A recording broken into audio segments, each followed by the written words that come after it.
사랑의 아버지 하나님, 존귀하신 하나님의 말씀을 봉독하였습니다. 말씀과 함께 각 심령 속에 성령께서 레마의 음성을 들려주시옵소서. 예수님 이름으로 기도하옵나이다. 아멘. 여러분, 예수 그리스도께서 우리를 위해서 이 땅에 오셔서 십자가에서 죽으시고 부활하셨습니다. 그리고 승천하셔서 보배로운 피를 하늘 지성소에 뿌리시고 오늘도 우리를 위해서 중보하고 계신 줄로 믿습니다. 그리고 지금 온 세상을 다스리고 계실 뿐만 아니라 그분께서 약속하신 대로 반드시 다시 재림하실 것입니다. 여러분, 이거 믿으십니까? 사실 이 재림은 성경의 마지막 이야기인 거예요. 그리고 이 재림이 없다고 한다면 우리의 모든 신앙은 다 헛것이 되고 만다라고 하는 것이죠. 그럼에도 불구하고 많은 사람들이 예수님의 재림을 확실히 믿고 살아가는 것 같지가 않고, 또 교회는 열심히 다니지만 재림을 의식하지 않고, 모르는 것처럼 살아가는 분들이 참 많이 있다라고 하는 생각을 하게 되어집니다. 분명하게 우리가 얘기할 것은 승천하신 주님께서는 반드시 재림하신다는 거예요. 그래서 오늘 12절에 보니까 하나님의 날이 임하기를 바라고 간절히 사모하라, 이렇게 말씀하고 있는 것이죠. 그럼 예수님 재림하신다고 하는데 도대체 언제 재림하실까? 여러분, 예수님이 재림하는 거는요, 성부 하나님만 아신다고 예수님께서 가르쳐 주셨어요. 그래서 마태복음 24장 36절에 보니까 그러나 그 날과 그 때는 아무도 모르나니 하늘의 천사들도 아들도 모르고 오직 아버지만 아시느니라. 그러니까 성부 하나님만 아시기로 그렇게 결정하신 거예요. 그렇기 때문에 물론 시기를 보면은 주님 오실 때가 다 됐구나, 이런 건 이제 우리가 알 수 있다라고 이야기를 했어요. 그리고 지금 세상 돌아가는 거 보니까 정말 말세 중에 말세예요. 정말 주님 오실 때가 다 됐다는 걸 느끼는데, 그러나 그 날과 그 시가 언제다 이렇게 얘기해버리면 그건 이단되는 거예요. 왜냐하면 성경에서 예수님이 직접 이거 너희들은 아무도 몰라, 이건 성부 하나님만 아는 거야, 이렇게 말씀하셨거든요. 그런데도 뭐 어디에 며칠날 몇 시에 온다, 그래서 우르르 몰려가고, 그럼 그 이단이라는 거예요. 여러분, 그렇게 몰려다니지 않기를 주의 이름으로 축원드립니다. 그러면은 언제 오실까? 생각지 않은 때 오십니다. 베드로후서 3장 10절에 그러나 주의 날이 도둑같이 오리니, 뭐처럼 온다고요? 도둑같이 온대요. 도둑 언제 올 줄 알면요, 딱 지키고 있다가 요놈하고 잡잖아요. 근데 모르게 오거든. 예수님께서 그렇게 아무도 모르는 그때 오시겠다라고 말씀을 하고 있는 것입니다. 그래서 마태복음 24장 42절부터 보니까 이렇게 말하고 있어요. 그러므로 깨어있으라. 어느 날에 너희 주가 임할는지 너희가 알지 못함이니라. 너희도 아는 바니 만일 집주인이 도둑이 어느 시각에 올 줄을 알았더라면 깨어있어 그 집을 뚫지 못하게 하였으리라. 이러므로 너희도 준비하고 있으라. 생각하지 않은 때에 인자가 오리라. 언제 온다고요? 생각하지 않은 때.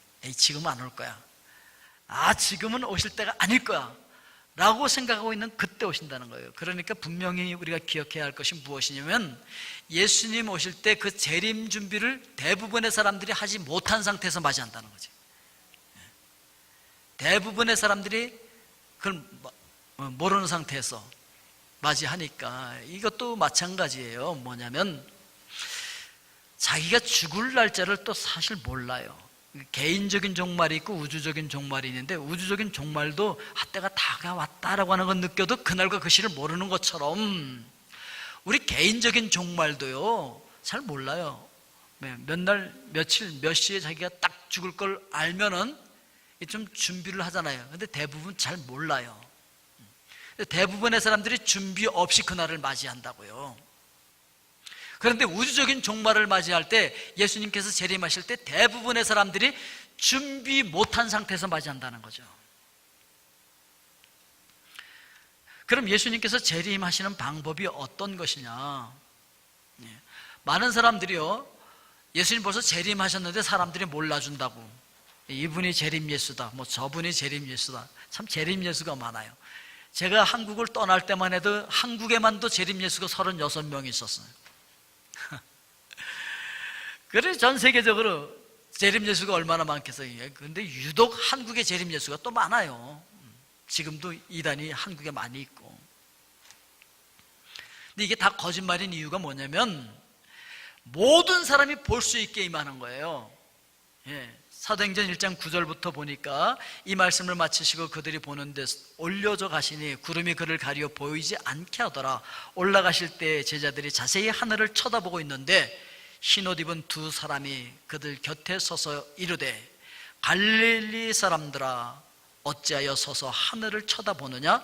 너희 가운데서 하늘로 올려지신 이 예수는 하늘로 가심을 본 그대로 오시리라 하였느니라. 그러니까 예수님 다시 오시려면 어떻게 돼요? 많은 사람들이 보고 있는 그대로 가실 때 그 모습 그대로 오셔야 된다는 거예요. 그 모습으로 오시지 않았으면 오신 거 아니에요. 계시록 1장 7절에도 보니까 볼지어다 그가 구름을 타고 오시리라. 각 사람의 눈이 그를 보겠고 그를 찌른 자들도 볼 것이요 땅에 있는 모든 족속이 그로 말미암아 애국하리니 그러하리라. 아멘. 그러니까요, 나 예수님 오시는 거 안 볼래. 안 볼래? 안 볼 수가 없어. 모든 민족이, 모든 사람이 다 보게 돼. 그리고 준비 없이 그분을 맞이하면서 애국하고 땅을 치고 통곡하게 되는 것이죠. 그런데 재림 예수가 왔는데 왜 몰라주냐고 이단들이 와서 그러고 있으면요, 아니 모든 사람들이 알게 오지 않은 것은 재림 예수가 아닙니다. 당신이 이단입니다. 이렇게 여러분 이야기할 수 있어야 돼요. 아니 나도 모르는데 재림 예수가 왔단 말이에요. 그 이단이에요. 이렇게 얘기하면 돼요, 여러분. 아셨죠? 왜냐하면 성경에 분명히 모든 민족, 모든 사람이 다 보고 알아요. 준비가 안 된 사람도 볼 수밖에 없어. 준비된 사람은 기쁨으로 맞이할 것이고 준비가 안 된 사람은 애국하면서 통곡하면서 맞이할 거예요. 모든 사람이 다 알아요. 근데 나도 모르는데 왔다 그러면 그건 가짜예요. 여러분이 모르는데 왔다 그러면 그건 가짜인 거예요. 아멘? 괜히 넘어가지 말라고요. 그래서 예수님은 모든 사람이 볼 수 있게 재림하시겠다라고 하는 표현을 마태복음 24장 27절에서는 이렇게 표현하고 있어요. 번개가 동편에서 나서 서편까지 번쩍임같이 인자의 마음도 그러하리라. 그래서 번개가 순식간에 모든 사람이 다 보아 알 수 있는 것처럼 번쩍이는 것처럼 예수님의 재림이 그러하다라고 말씀하고 있는 것이죠. 자, 그리고 두 번째, 천사들과 함께 오신다는 거예요. 마태복음 16장 27절에 보니까 그 천사들과 함께 오리니 이렇게 말씀하고 있고, 유다서 1장 14절에서는 보라 주께서 그 수만의 거룩한 자와 함께 임하셨나니, 수만의 천사들과 함께 오시겠다라고 약속하고 있는 거예요. 그러니까 그 천사들과 함께 예수님께서 재림하시지 않았으면 재림한 거 아니라는 것이죠. 자, 그러면 두 번째로 우리가 생각할 수 있는 것은 이 예수님이 재림하실 때 어떤 일들이 일어날까 하는 것입니다. 모든 사람들이 부활합니다. 죽었던 사람들이 다 일어나는 거야. 마태복음 5장 28절, 요한복음 5장 28절 29절에 보니까 이를 놀랍게 여기지 말라. 무덤 속에 있는 자가 다 그의 음성을 들을 때가 오나니 선한 일을 행한 자는 생명의 부활로, 악한 일을 행한 자는 심판의 부활로 나오리라. 그러니까요, 예수 그리스도를 믿고 말씀대로 살았던 사람들은 생명의 부활로 나오는데, 예수 그리스도를 믿지 않고 악한 일을 행했던 자들은 못 살아나는 게 아니라 그들도 살아나요. 그들도 부활하는데 심판의 부활로 나온다는 거죠. 그래서 심판받고 영원한 지옥에 가기 위해서 부활한다는 거예요. 그러니까 죽었던 모든 사람들이 다 살아나서 다 부활하지 않았으면 누가 안 온 거예요? 예수님이 안 오신 거야. 아멘? 그러니까 누가 예수님 재림하셨는데 뭐 여기 재림 예수교가 있다 뭐 이렇게 얘기하거든. 이단이시군요. 이렇게 얘기하면 돼요. 왜냐하면 무덤들이 다 안 열렸잖아요. 데살로니가전서 4장 16절 17절에서 이렇게 말하고 있습니다. 주께서 호령과 천사장의 소리와 하나님의 나팔 소리로 친히 하늘로부터 강림하시리니 그리스도 안에서 죽은 자들이 먼저 일어나고 그 후에 우리 살아남은 자들도 그들과 함께 구름 속으로 끌어올려 공중에서 주를 영접하게 하시리니 그리하여 우리가 항상 주와 함께 있으리라. 그러니까 예수님 재림하실 때 그냥 호령과 천사장의 소리와 하나님의 나팔 소리가 나는 거야. 모든 사람들이 그 소리를 다 듣는 거예요. 나팔 소리 들은 적 없으면 예수님 안 오신 거예요. 고린도전서 15장 51절에 보니까 마지막 나팔에 순식간에 호련이 다 변화된대요. 그러니까 죽었던 사람들이 살아나는데 원래의 모습 그렇게 살아나는 게 아니에요. 이런 육신을 가지고. 어떤 분들은 이렇게 걱정해요. 아니 공산주의자들, 유물론자들은요, 이 사람요, 이건 뭐 하나의 그냥 뭐 물질로만 봅니다. 생산 수단으로만 봐요. 그래서 사람이 죽으면 갔다가 그냥 사과나무 밑에다가 그냥 묻어서 거름으로 써요. 그게 물질이니까. 그래서 이제 그 사과나무에서 열매가 아주 튼실하게 잘 열리거든요. 왜냐면 이 사람이 거름이 좀 되거든요. 거기 온갖 물질이 다 있어. 거기에 뭐 인을 비롯해서 하여튼 뭐 질소, 하여튼 별거 다 있어. 그러니까 사람을 나무 밑에 묻어 놓으면요, 아주 거름이 진하게 됩니다. 열매가 잘 열려. 그러면 이제 그 열매가 그 사람의 그 진액을 빨아먹고 그 원소교를 빨아먹고서 열매가 맺힌 거예요. 아주 크게. 그걸 탐스럽게 그걸 따다가 먹었어. 그러면 그 원소교는 부활할 때 누구 몸으로 부활할 거냐 말이지.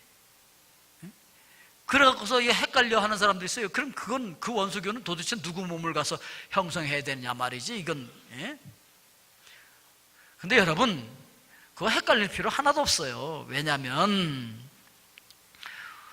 마지막 나팔에 우리가 다 순식간에 호련히 변화되리라고 고린도전서 15장 51절에서 말하고 있는 거예요. 변화된다는 거예요. 변화돼. 그래서 어떤 몸으로 변화되느냐? 신령한 몸으로 변화되는데, 그 몸이 어떤 몸이냐면 예수님과 같은 몸이에요. 예수님 부활하셨을 때 문이 닫혀 있는데도 막 통과해서 막 들어오셔. 그냥 야, 만져봐. 만질 수도 있는데, 그런데 또 막 공중으로 막 붕붕 떠서 올라가기도 하셔.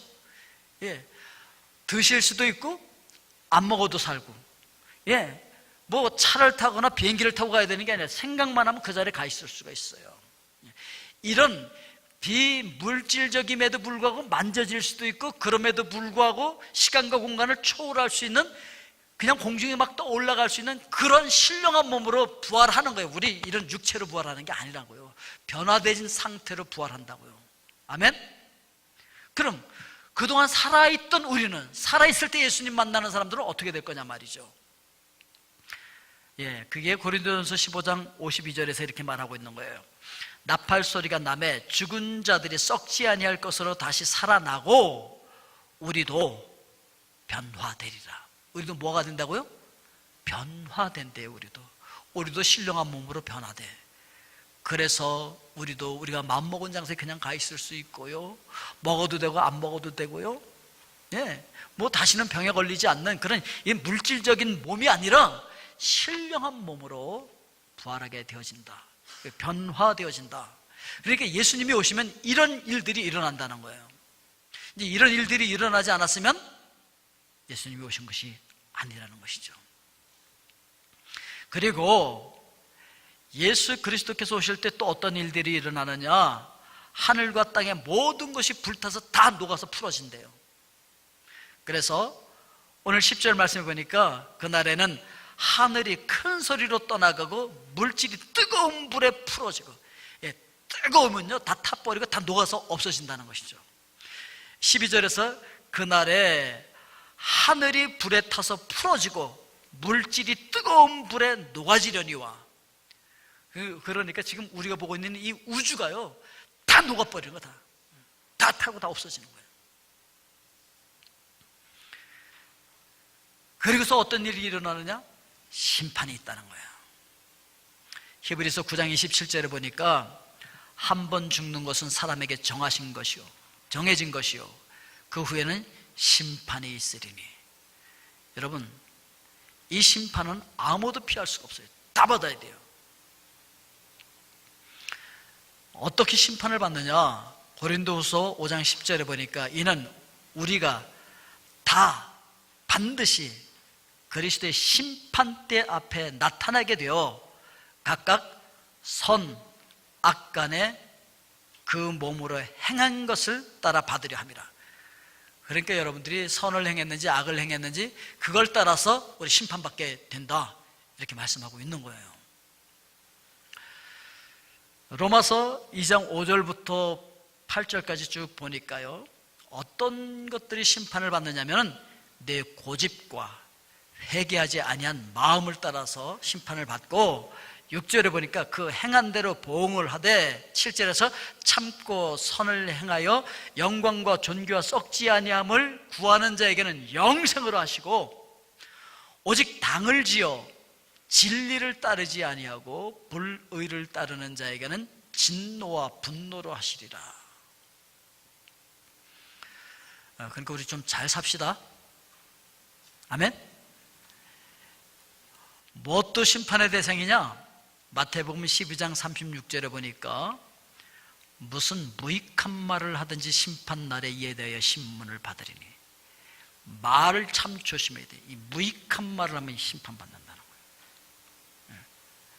옆 사람에게 얘기합시다. 우리 말 조심합시다. 제가 이렇게 교회를 안 나와서 신방을 하면요, 대부분이 뭐라 그러는지 아십니까? 아무개가 뭐라 그래서 안 나가요. 누가 뭐라 그래서 안 나가요. 대부분이 그래요. 대부분. 그놈은 말 때문에 안 나온다는 거예요. 그놈은 말. 사람들 많이 모이는 교회 가니까 그냥 말이 많아갖고 안 간대. 그 말이 문제야. 근데 여러분, 그렇게 무익한 말을 하면 그 심판의 대상이 돼요. 그게. 심지어 그래서 마태복음 12장 37절에서 이렇게 말해요. 내 말로 의롭다 함을 받고 내 말로 정죄함을 받으리라. 우리가 말로 참 많은 사람들을 죽이거든요. 참 많은 사람들에게 상처를 입히고, 많은 사람들 시험에 들게 만들고, 많은 사람들 교회도 못 나오게 만들고, 그놈은 말 때문에 그 다 심판받게 되어진다는 것이죠.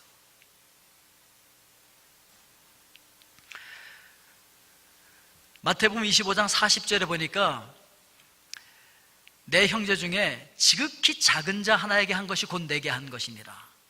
또 지극히 작은 자에게 안 한 것이 나에게 안 한 것이다. 예수님 또 그렇게 말씀하셨죠? 그러니까 소자라고 해서 막 업신여기고 뭐 이런 거 다 심판의 대상이 된다는 거예요. 계시록 20장 12절에 보니까 죽은 자들이 자기 행위를 따라 책들에 기록된 대로 심판을 받으니, 자기 행위를 따라서 다 심판받게 되어 있다, 이렇게 말씀하고 있는 거예요.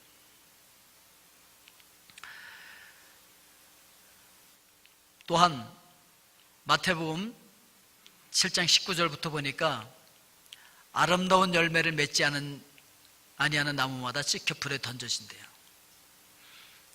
옆 사람에게 얘기합시다. 우리 아름다운 열매 맺고 삽시다.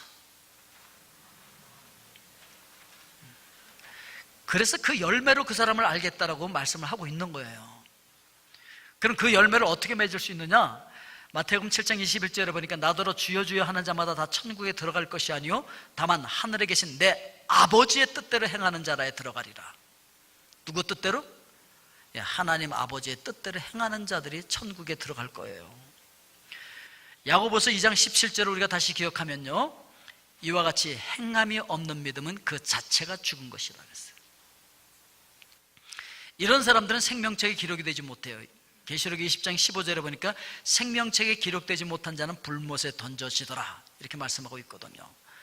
그러니까 어떤 분들은 막 겁이 나니까 중간 뭐 있어갖고서 이렇게 이 세상에서 실수해서 잘못했어도 중간에 가서 나중에 다시 구원받을 수 있는 기회가 있었으면 좋겠어요 라고 하는 바람에서 만들어 놓은 교리가 뭐냐면 연옥이라고 하는 로마 카톨릭에서 만들어 놓은 교리인 거예요.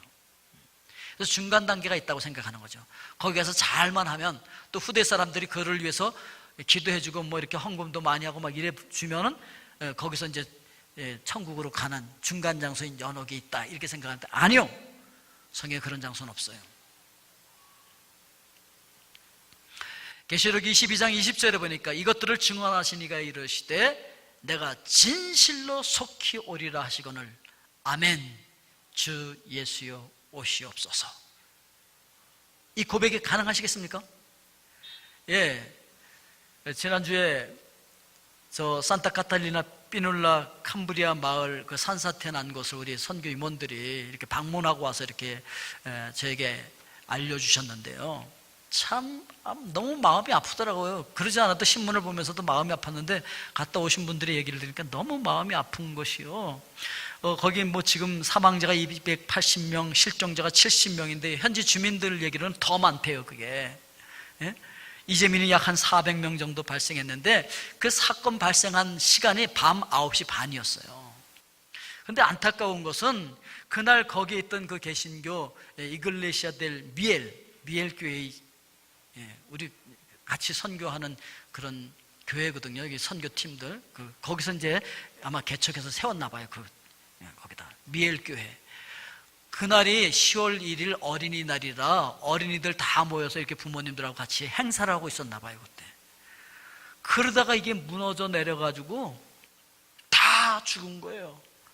근데 너무 토사가 많이 쌓여서 너무 깊이 묻혀가 있고 흔적도 못 찾았대 아직. 근데 더 찾을 수가 없어서 이제 포기했대. 어떤 가정은 3대가 같이 살고 있다가 몰살했대요.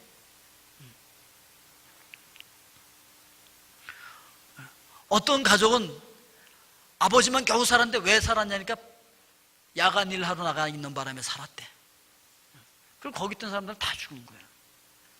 그래서 제가 물어봤어요. 우리 선교위원장님한테 아니 그럼 그 교회 목사님은 어떻게 되셨대요? 그러니까 애들 다 데리고 천국 가셨대요. 그러더라고요. 너무 안타까워서 너무 마음이 아팠어요.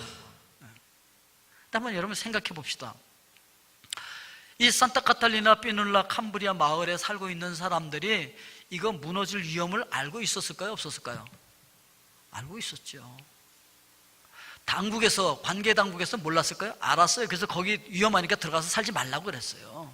거기 위험하니까 들어가서 살지 말라고, 무너진다고. 그들도 그 얘기 들었어요. 들었는데 가서 살았어요. 왜 살았을까요?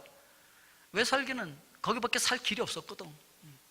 거기 외에 다시 어디 가서 살 수 있는 그 방법이 없다고 생각하고 그것만이 최선이라고 생각했어요. 거기서만 살아야 된다고 생각했어요. 거기서밖에 살 수 없다고 생각했어요. 위험한지는 알지만, 무너질 건 알지만 그래도 살 수 있는 방법이 이것밖에 없기 때문에 이렇게 살아야 된다고 생각했어요. 관계 당국에서도 무너질 것 알면서, 위험할 거 알면서도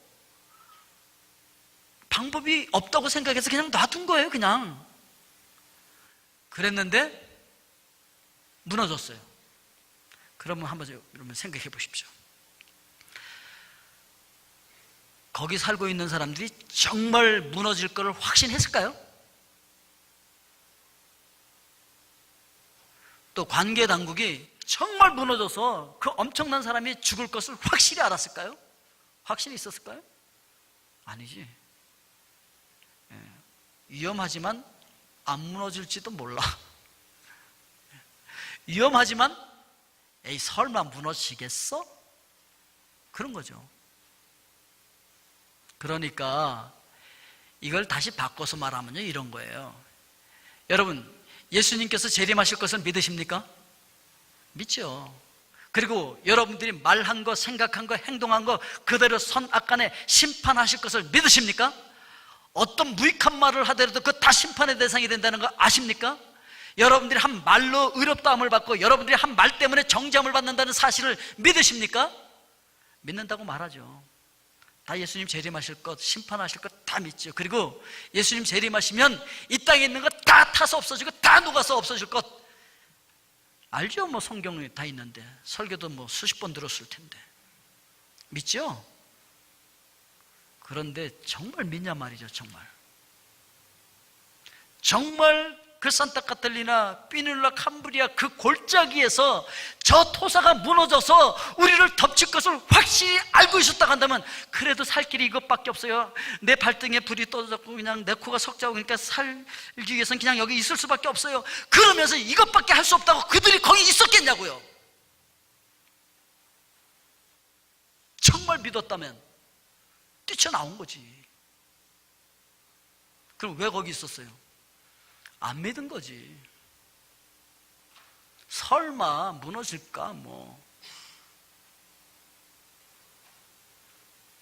왜 사람들이 예수 그리스도를 믿으면서 교회 다니면서 삶이 변하지 않고 주님께서 말씀하신 대로 세상 속에서 살아가지 않고 세상의 방법을 자꾸 선택하는 것일까요? 에이, 설마 주님께서 뭐 오시겠어? 아이, 설마 뭐 그날이 오겠어? 아이, 설마 뭐 주님께서 그런 심판하시는 날이 오겠어? 그냥 살길 팍팍한데 그냥 이렇게 살아야지 뭐. 세상의 방법, 이렇게 안 살고 내가 살 수 있는 방법이 없으니까 그냥 이렇게 살아야지 뭐. 할 수 없어, 이렇게 살아야지. 그러면서 다 그러고 살고 있는 거죠. 왜? 주님께서 오신다는 걸 확실히 안 믿으니까. 안 믿으니까 그렇게 사는 거죠.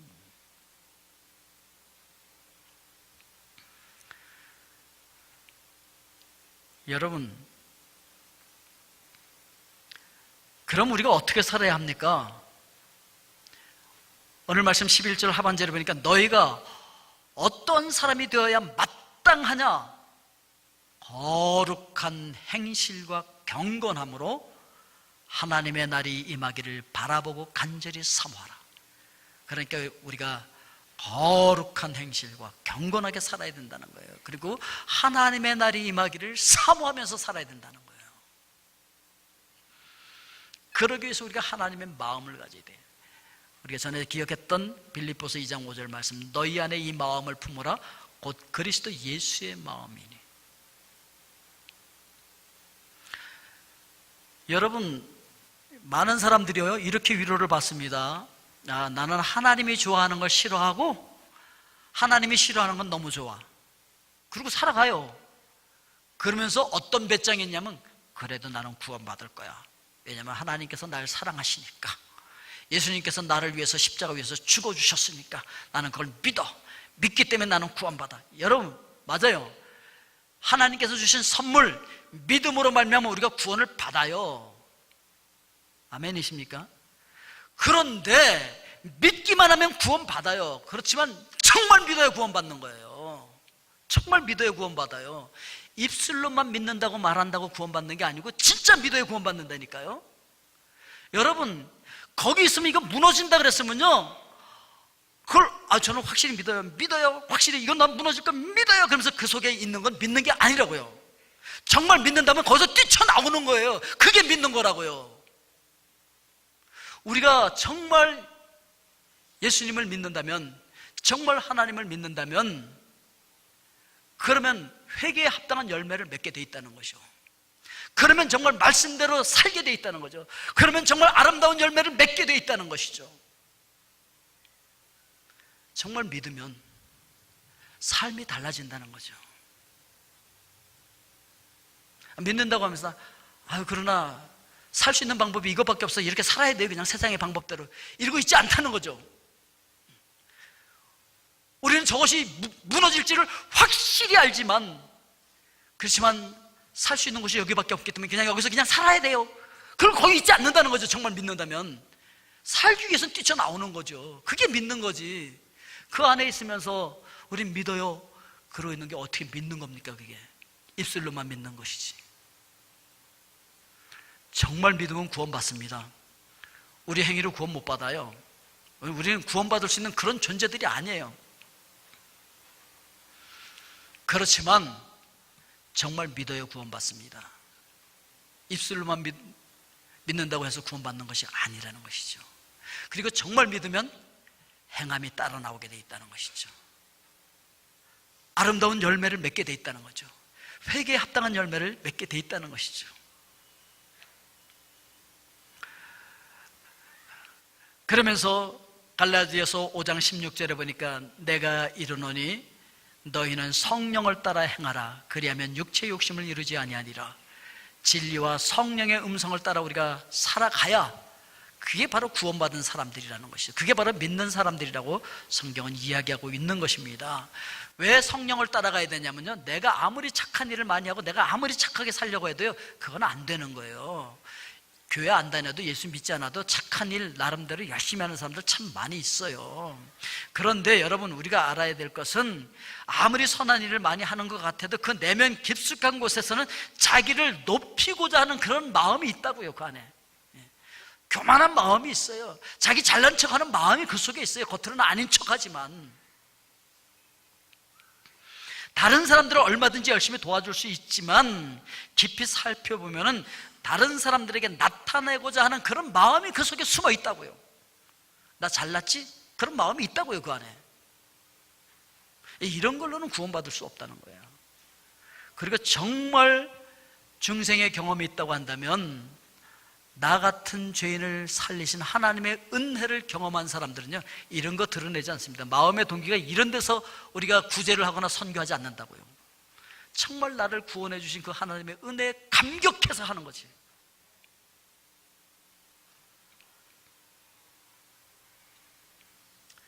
그래서 베드로전서 1장 15절 16절에 보니까 오직 너희를 부르신 거룩한 이처럼 너희도 모든 행실에서 거룩한 자가 되라. 기록되었으되 내가 거룩하니 너희도 거룩할지어다 하셨느니라. 거룩하게 좀 살아야 돼요. 어떤 분들이 와서 목사님 저도요 성령 충만하고 싶고요, 저도요 예배 때 막 그냥 감격이 되고 감동이 되고 막 은혜가 되고 그러고 싶은데 왜 안 되죠? 어제 저녁 뭐 하셨어요? 물어보면 뭐 밤새도록 비디오 보다가 그냥 새벽녘에 잠들었어요. 아니 은혜가 안 될 수밖에 없지. 뭐 거기 누구 때문에 그냥 한참 뭐 돈 때문에 싸우다가 왔어요. 은혜가 안 될 수밖에 없지. 왜? 세속적인 것과 하나님의 거룩한 것이 섞일 수가 없어요. 이미 여러분들이 한 주간 동안 이 예배를 준비하고 오셔야 되고요, 특히 토요일 날 저녁부터 준비를 하셔야 돼요. 아침이 되면 벌써 그 준비된 상태로 그 하나님 앞에 나아갈 수 있는 그런 우리를 깨끗하게 한 모습으로 와야 은혜가 되는 거예요. 그 거룩한 깨끗한 곳에 하나님의 거룩한 것이 부어지거든요.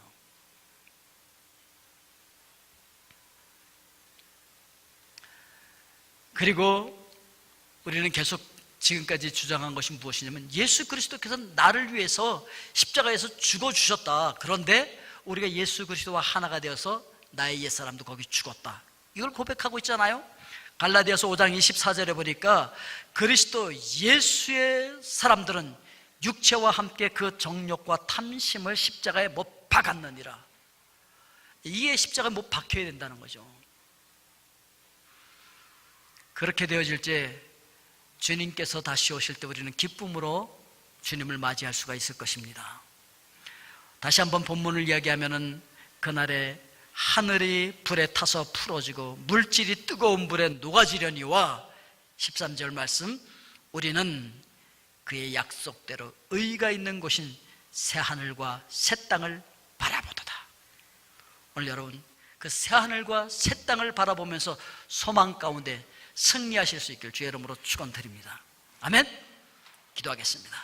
사랑의 아버지 하나님, 오늘 저희들 주님께서 다시 오실 그날을 기억하면서 새하늘과 새 땅을 바라보며 오늘이라고 일컬어지는 순간순간을 승리하는 삶을 살고 아름다운 열매를 맺어갈 수 있도록 축복하여 주시옵소서. 이 시간에 마음과 뜻과 정성을 다해서 하나님 앞에 귀한 예물을 드리기 원합니다. 이 예물과 함께 우리의 삶 전체를 받아 주시옵소서. 예수 그리스도의 이름으로 기도하옵나이다. 아멘.